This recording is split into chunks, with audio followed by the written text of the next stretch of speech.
ఆంధ్రప్రదేశ్ ప్రభుత్వం రాష్ట్ర పండుగగా నిర్వహించే జాతర గంగమ్మ జాతర. రాయలసీమలో ముఖ్యంగా తిరుపతి, అన్నమయ్య, చిత్తూరు జిల్లాల్లో ఈ జాతరను అంగరంగ వైభవంగా నిర్వహిస్తారు. గంగమ్మ తిరుపతి గ్రామదేవతే అయినా పూర్వపు చిత్తూరు జిల్లా వ్యాప్తంగా అమ్మవారిని తమ సొంత దేవతగా పూజిస్తారు. సాక్షాత్తు తిరుమల వెంకటేశ్వరునికి గంగమ్మ తల్లి సోదరిగా చెప్తారు. వారం రోజుల పాటు అమ్మవారి జాతర జరుగుతోంది. ఈ వారం రోజులు జాతర జరిగే ప్రాంతాలు డప్పుల మోతతో మారుమ్రోగుతాయి. తిరుమల శ్రీ వెంకటేశ్వరుని దర్శించుకున్నట్లుగానే గంగమ్మను కూడా పెద్ద ఎత్తున దర్శించుకుంటారు. తిరుపతిలోని తాతయ్య గుంటలో అమ్మవారి ప్రధాన ఆలయం ఉంది. ఇక్కడి నుంచే జాతర మొదలవుతుంది. వారం రోజుల పాటు ఈ ఆలయంలో సందడి నెలకొంటుంది. రాష్ట్ర ప్రభుత్వ పండుగే అయినప్పటికీ ఈ జాతరను తిరుమల తిరుపతి దేవస్థానం నిర్వహిస్తుంది. జాతర జరిగే తేదీలను ప్రకటించి చాటింపు వేయిస్తారు.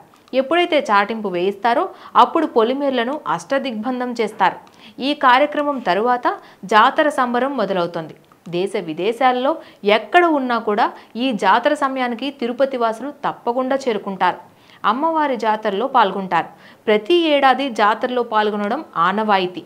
గంగమ్మ జాతర సమయంలో భక్తులు విచిత్రమైన వేషాలు ధరించి అమ్మవారిని దర్శించుకుంటారు. కొంతమంది అయితే బూతులు తిడుతూ అమ్మవారికి మొక్కులు చెల్లించుకుంటారు.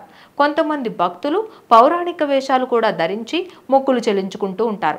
ఇలా విచిత్రమైన వేషాలు ధరించి మొక్కులు చెల్లించుకుంటే అమ్మవారు సంతోషించి అంటువ్యాధులు సోకకుండా చూస్తారని, కష్టాల బారి నుంచి బయటపడేస్తారని అంటారు. టీటీడీ దేవస్థానం గంగమ్మకు సారెను సమర్పిస్తోంది. ప్రతి ఏడాది ఇలా టీటీడీ సారెను సమర్పించడం ఆనవాయితీగా వస్తుంది. ఈ నెల 13వ తేదీన అర్ధరాత్రి జాతరలో కీలక ఘట్టం జరుగుతుంది. గంగమ్మ విశ్వరూప దర్శనం ఇస్తారు. అమ్మవారి విశ్వరూప దర్శనం చేసుకునేందుకు పెద్ద సంఖ్యలో భక్తులు ఆలయానికి వస్తారు. ఈ విశ్వరూప దర్శనం అనంతరం కైకాల వంశస్థులు పేరంటాల వేషాన్ని ధరించి చెంప నరుకుతారు. చెంప నరకడం కార్యక్రమంతో గంగమ్మ జాతర ముగుస్తోంది. జాతరలో పాల్గొన్న, జాతరలో అమ్మవారికి మొక్కులు చెల్లించుకున్న కష్టాలు, దోషాలు తొలగిపోతాయని భక్తుల నమ్మకం.